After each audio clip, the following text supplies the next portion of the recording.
ফ্লৰিনা গগৈ অসমৰ এগৰাকী প্ৰতিভাশালী শিশু নৃত্যশিল্পী, যিয়ে ৰাষ্ট্ৰীয় পৰ্যায়ত নিজৰ পাৰদৰ্শিতা প্ৰদৰ্শন কৰি সমগ্ৰ ভাৰতবৰ্ষতে খ্যাতি অৰ্জন কৰিছে।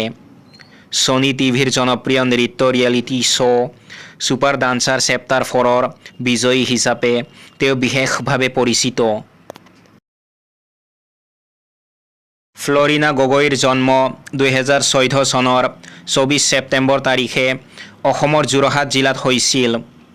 তেওঁৰ পিতৃৰ নাম দেৱজ্যোতি গগৈ আৰু মাতৃৰ নাম জ্যোতিমণি গগৈ। 2021 চনত তেওঁ যেতিয়া ছুপাৰ ডান্সাৰ প্ৰতিযোগিতাত বিজয়ী হৈছিল, তেতিয়া তেওঁৰ বয়স আছিল মাত্ৰ 7 বছৰ। তেওঁ যোৰহাটৰ কাৰ্মেল স্কুলৰ ছাত্ৰী। অতি কম বয়সৰ পৰাই তেওঁ নৃত্যৰ প্ৰতি তীব্ৰ আকৰ্ষণ অনুভৱ কৰিছিল আৰু পঢ়া শুনাৰ সমান্তৰালভাৱে নৃত্যৰ চৰ্চাও অব্যাহত ৰাখিছিল। ফ্লৰিনাৰ কেৰিয়াৰৰ আটাইতকৈ ডাঙৰ সফলতা আছিল ছুপাৰ ডান্সাৰ 4ৰ বিজয়ীৰ খিতাপ দখল কৰা। তেওঁৰ গুৰু আছিল তুষাৰ ছেট্টী।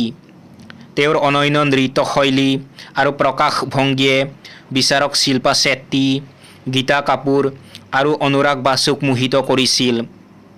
নৃত্যৰ পাছত ফ্লৰিনাই অভিনয় জগততো খোজ পেলাইছে। সুমন অধিকাৰীৰ নিৰ্দেশনাত নিৰ্মিত শিশু চলচ্চিত্ৰ ইউ আৰ মাইনত তেওঁ মিছমী নামৰ চৰিত্ৰটোত অভিনয় কৰিছে, যাৰ চিত্ৰগ্ৰহণ মাজুলীত কৰা হৈছে। তেওঁ ছিকিমৰ দৰে বিভিন্ন ঠাইত অনুষ্ঠিত হোৱা নৃত্য প্ৰতিযোগিতাত বিচাৰক হিচাপে আমন্ত্ৰিত হৈছে। ছুপাৰ ডান্সাৰ 4 বিজয়ী। এই প্ৰতিযোগিতাত বিজয়ী হৈ তেওঁ 15 লাখ টকাৰ নগদ ধন আৰু এটা ট্ৰফি লাভ কৰিছিল। বিভিন্ন সাংস্কৃতিক অনুষ্ঠানত তেওঁক বিশেষভাৱে সম্বৰ্ধনা জনোৱা হৈছে আৰু বৰ্তমান তেওঁ অসমৰ এগৰাকী চেলিব্ৰিটি হিচাপে পৰিচিত। ফ্লৰিনা গগৈ কেৱল এগৰাকী শিশু শিল্পীয়েই নহয়, তেওঁ অসমৰ হাজাৰ হাজাৰ শিশুৰ বাবে এক প্ৰেৰণাৰ উৎস। যোৰহাটৰ পৰা মুম্বাইলৈ তেওঁৰ এই যাত্ৰাই প্ৰমাণ কৰে যে দৃঢ় ইচ্ছা আৰু কঠোৰ পৰিশ্ৰম থাকিলে যিকোনো লক্ষ্যত উপনীত হ'ব পাৰি। সঁচাকৈয়ে ফ্লৰিনা হৈছে অসমৰ আকাশত জিলিকি উঠা এটি উজ্জ্বল তৰা, যিয়ে ভৱিষ্যতে আৰু বহু সফলতা বুটলিব।